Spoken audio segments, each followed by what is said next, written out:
Friday night is one of Australia's, if not the world's, biggest greyhound race meetings, the TAB Melbourne Cup, and there are a host of feature races to go through the form and catch up on. And to do that is one of greyhound racing's most recognised form analysts in Jason Adams. Jason, thanks for joining us. My pleasure, Troy, and you're spot on. It's a fantastic night of racing. We went through what was an amazing night last Friday with the heats. It just doesn't get any better than that. And now to have the final in front of us with a ripping support card, it just could be much better. It really is Christmas. I mean, we're looking at what a race night of offering nearly $1 million in prize money these days as well. It is, yeah. So throughout the whole card, there's $1 million on offer in prize money throughout. That's including all the bonuses for the breeding bonuses and whatnot. So it's a real statement for the sport, I think, to have $1 million on offer throughout the whole night. We know there's already a $1 million chase up there in Sydney, but from a Victorian point of view, this is our signature night. Well, mate, it covers a host of grades and quality of greyhounds, and we'll certainly start and look at those now. We'll start with the first of the feature races, which is race number 2 on the card. This is the GRV Vic Bred Maiden Series, and some outstanding stars of the future. Regardless of what wins this race, we should be black booking all 8 finalists at least, I reckon.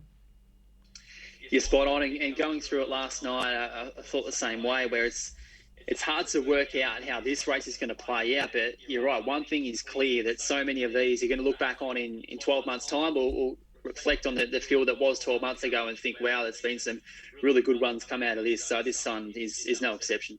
Mate, what did you settle on for the $15,000 winner maiden final? Well, I'm with the red in Major Sacrifice, and look, you can go with MEPUNGA Reject if you want the fastest greyhound in the field, but for my experience in maiden finals, it never really works out the plan to what you expect on the ability they've actually got. So I went with the red just because I thought he showed some really good box speed on Sunday. What was his second career start? It's just the way that he handled himself. He got down at the right time. He just timed the start perfectly, and we know in maiden finals anything can happen. So the best place to be is out in front. So I'm hoping that's what he can do from the draw. Very good, mate. So your numbers there were 1, 5, 7 and 6. I'm a little shining towards SHIMA, Jake, only because his damn line has just currently come on season at home, and I know they've got a Bernardo straw about to go into her, so fingers crossed for Sharon Stanton, the owner, and obviously for Dave Gleeson for SHIMA, Jake. But as we said, an outstanding field in the maiden final, which is race number 2. Race 3 on the card at 7:08 p.m, the $10,000 winner Super Vic Grey's final. You talk about breeders' bonuses, $11,000 worth of breeders' bonuses on this race as well. A very tricky race with some very promising youngsters engaged, mate. It is. We saw the heats on Sunday, and you're right, this is one we look back on in a few months' time and think that was a really good field, and none other made more of a statement than MCCOOLY'S lad, and we've known how good he's been for the past month with some ripping performances, and this is his sort of first crack at a big feature. I know you know him well, Troy. Went through the Bendigo Maiden Series down there and certainly made his presence felt. Yeah, he did, mate. I think 2 years ago, Black Opium did pretty much post at the same time through the same series, and 7 or 8 starts later was runner-up in a Melbourne Cup, and MCCOOLY'S lad's taken a slightly different path with Anthony as a party, but he's an outstanding greyhound, and as his brother Bearing and a couple of the others in the race, but I think MCCOOLY'S lad's is the runner. What did you think? Yeah, I had to have him on top. I just thought from a talent point of view, he's head and shoulders above most of them. The other one that I didn't mind as well was number 6, HADOUKEN. And look, he was running every single week at the Meadows and running around that sort of time of 30 and 30, which is just okay. And I thought to myself, he's just got to improve. And if he does, he's going to win a lot more races quickly. He's done that in his past couple. He's improved significantly. So I think he's the main danger. But I had MCCOOLY'S lad on top. Look, his form speaks for itself. A number of times he's gone really fast here at Sandown. So if he gets any sort of clear air early on, he's going to be the one to beat in that one. Mate, race 4 is the $25,000 to win a provincial plate, where the heats were run in some of the regional tracks in the last week or two, which is race number 4, as we said. How did you see this race? A very tricky affair. It's a tricky affair, and not because there's any sort of lack of depth in the field, but you're trying to match up form from different country tracks and match it all up in one race here. On a 2-turn track at Sandown Park. I went with number 3, William Rose, and he was just brilliant at sailing his last start. They don't go much quicker than 29.11, which is what he sets. He was absolutely terrific. The only query I had was he hasn't had a lot of starts here at Sandown for a team that quite often races here, so not sure why that is, but he's just racing in free-for-alls consistently down Gippsland area. So, look, to me, he's got plenty of talent outside of him. PAPI Go Fast from box number 8. He looks to be one that's got just faultless speed. There's no doubt at all he's going to be showing that from the wide draw. But I thought William Rose, especially given that last start win at Sale, which was just tremendous. I think the question mark is whether PAPI Go Fast can run 500 metres. I've got no doubt he's the leader, named after the Melbourne Storm flying machine Ryan Pappenhausen. And Ryan likes a punt, got a few dogs, so no doubt he'll be tuned in to watch the provincial plate. But as you said, William Rose at Sale was outstanding, and PAPI Go Fast are likely leader. So it's a matter of how close, I guess, William Rose gets to PAPI Go Fast. It is, and look, you can bring others into play, the likes of MEPUNGA Missile, who was tremendous at Geelong last Friday. It was just over 2 lengths off the track record, so he couldn't have done much more, but he gets an unfavourable draw here in box number 5. So a wide open field. Again, it's hard to line up in terms of who I'm leaning towards. It's number 3, William Rose.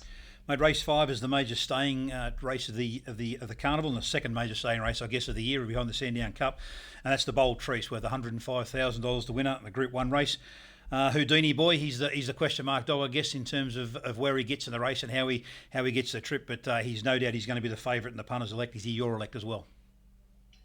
He is. I don't agree with the price he is. I think he'll get out the closer it gets to the jump, but look, I just love what he's all about, and there has been some suggestion that he might not back up as well this time around, given it is his second try over 700 metres this campaign. But to me, he's not a high-speed type who's going to gas himself and not be able to back up. We've seen him an absolute powerhouse over 600 metres. So I think, if anything, we're going to see, at worst, the same performance he put together last week. And you're right, the question mark is, where is he going to settle? Because we're so used to him over 600 metres, getting back in the field and running on so hard, where last week he took over control quite early on. So is it that extra run that he gets to the first turn where he can build up a bit more speed, settle in a better position? Who knows? But look, he's a beast. There's no doubt about that. But this isn't clear cut for him. It's a strong field. Troy, you read it in a fairly similar way? Yeah, I do, mate. You got your proven performers, your sweet as M's and your blazing CARTIERs certainly are going to put plenty of pressure on Houdini boy. He doesn't want to make many mistakes. As we say, we don't want to probably find him in front too early, but there's no doubt he's a class runner. But as you said, the price at the moment is probably a bit of unders. If you can add half a point to that, well, he's probably at his right price, and he's the one to beat, I think. Yeah, you're not wrong. And look, the thing I love most about this Bold Trease final is there's a high range of skills where you've got Sweet as M is going to be highballing out in front. Blazing CARTIER shows some speed. MANILA Knight from box 8 is going to be showing a stack of that as well. Then you've got the other side of the fence where you got your high strength, the likes of Sunset Birdski, He Shall Power. Elias Bale is a big price that you never rule out, and Sir Trucklin as well. So it's a race where I think they're probably going to see a long gap early on between first and last, but as they cross the post for the final time, it's going to be a really good finish. I think it'll be one of your traditional entertaining staying races as opposed to the jump and run and put paid in what we see in recent years. Mate, these two races, the main races there early in the night, obviously because of the free-to-air coverage. So race 6 is the TAB Melbourne Cup, normally traditionally race number 8. We said $435,000 to win up a Group 1 final. I don't think I've seen a better Melbourne Cup. Obviously, I'm slightly older than you, but not as old as some of the others that continue to say the same thing as what we're saying depth-wise. It's as good a Melbourne Cup as you could possibly see. Yeah, it's got to be. And look, it's one thing for me who's had a handful of years in the sport to say this is the best field that I've seen. But you're right. You speak to people who have been around for decades and they say much of the same thing. You know, when we come into these big feature series anywhere in the country at any time of the year, you want the big guns to get through because it obviously equates in the best possible field. And tell you what, it's not far off what we've got ahead of us on Friday night. It's just stunning. The likes of Simon Helen, and I mean, leading up to last week, Troy, for me, I just didn't feel it was going to be right to have a Melbourne Cup without Simon Helen. So I'm happy that he's through. But look, he seems to come up with a nice draw in box 2, but look, out wide, there's no greyhound can make a mistake because the depth is just sensational. It's incredible. You look at, as you say, Simon Helen. He's been the number 1 dog for the last 12 or 14 months since a great chase last year, and deservedly has that title. But you've got Hardstyle Rico, who's made countless big race finals and also won a couple of them. You've got Shimmer Shine, who's broke a couple of track records and now a Top Gun winner as well. Tigalong Tonka's performed at the top grade for probably nearly 2 years now. They're just an outstanding lineup, and then you get the up-and-comers, I guess, with your less experience in these types of races, like your tough tiers, and obviously the West Australian Tommy Shelby. We keep forgetting about him. He probably hasn't been mentioned in that top 4 or 5 at the moment, but he's an absolute star as well. So it's just talent across the board. How did you see it, mate? I know your Twitter feed for Sandown showed the head-on and the tenacity that Simon Helen's shown in his heat. He doesn't have to work quite as hard to get across from box number 2. Is that going to help him?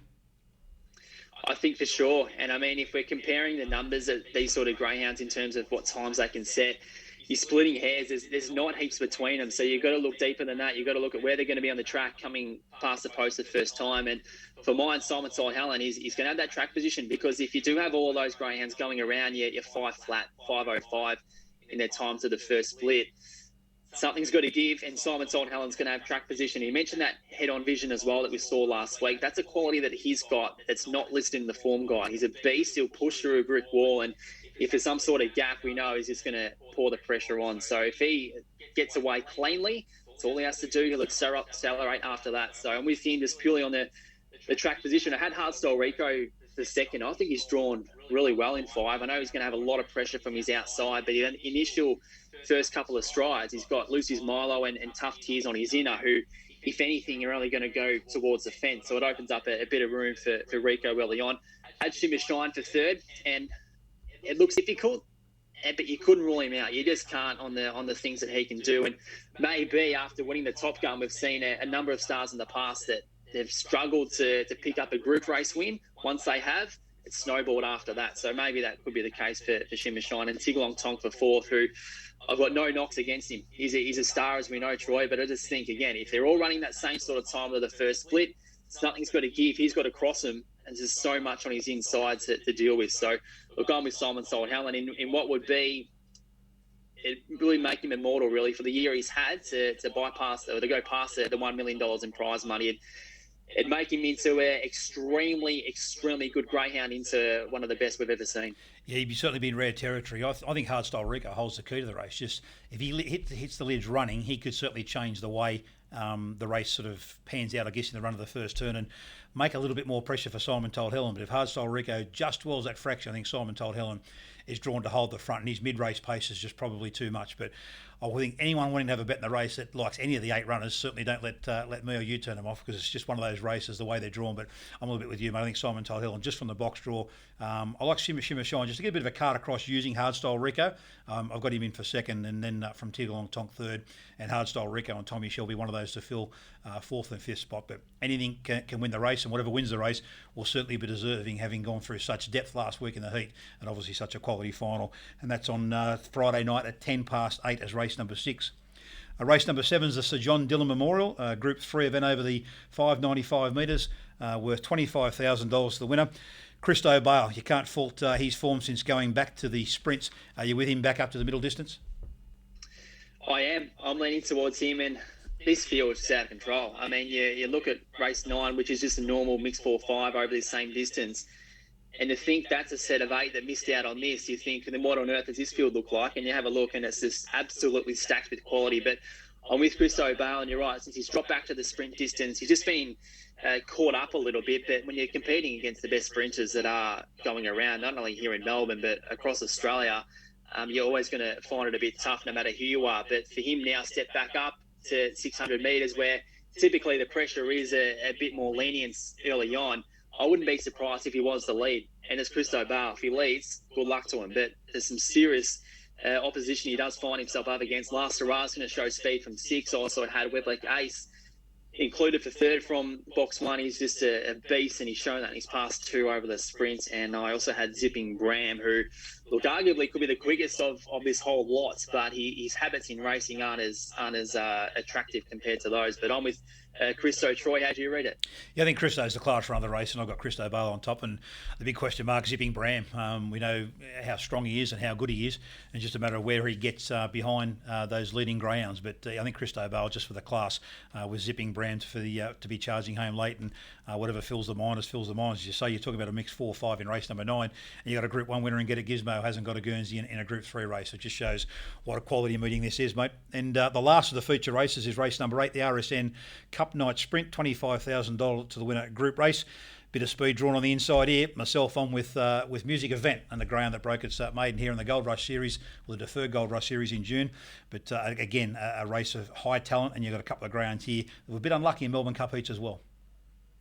There were plenty, and it's always seen as a sort of consolation for the Melbourne Cup, but it's not actually great that way. Of course, it's the best day, so the best field that turns up. That's what gets put together in this one. And I think we're going to see a lot of room towards the inside. We've got numbers 3 and 4 in Indigo Turbo and also Junk Food Junkie. We've got plenty of speed. And they want to be in that middle part of the track. So I think you're on the money there in liking Music Event in terms of who I went with. I went with Short Pork, and I couldn't really split those two on the inside, apart from Short Pork having that track position on his inside. But Music Event, clearly a bit of a beast. If you look towards the outer, you've got Mr. Fix-It, who we know is one of the more emerging, promising young pups here in Victoria. He's got some terrific box speed that he's shown in some good company recently, so he's not out of place there. And Do It I had for 4th, who I don't see how he's going to get a clear run, but he's been mammoth in his past 2 starts. That's why I've included him, Troy. But look, yet another good race, and so it should be on the night it is. Yeah, absolutely. So those greyhounds you mentioned there, Mr. Fix It and Do It, watching the Sandown Melbourne Cup heat replays, their runs were much better than what they looked as well in very good races. So, an outstanding race night, mate. Right through from races 1 through to 12 will be tuned in on Friday night. We certainly wish yourself and Mick Floyd and, of course, Adrian Scott and Brownie and the crew all the best for a wonderful Melbourne Cup night, and congratulations to Greyhound Racing Victoria for this Metropolitan Festival of Racing that kicked off at the Meadows 4 or 5 weeks ago now and is considered right through to the culmination here on Melbourne Cup night. $1 million worth of prize money at Sandown on Friday night. Thanks for your time, mate, and good luck on Friday night. No worries, thanks, Troy. It's a real privilege to be a part of it, and of course, join you here this afternoon. Thanks, mate. Cheers.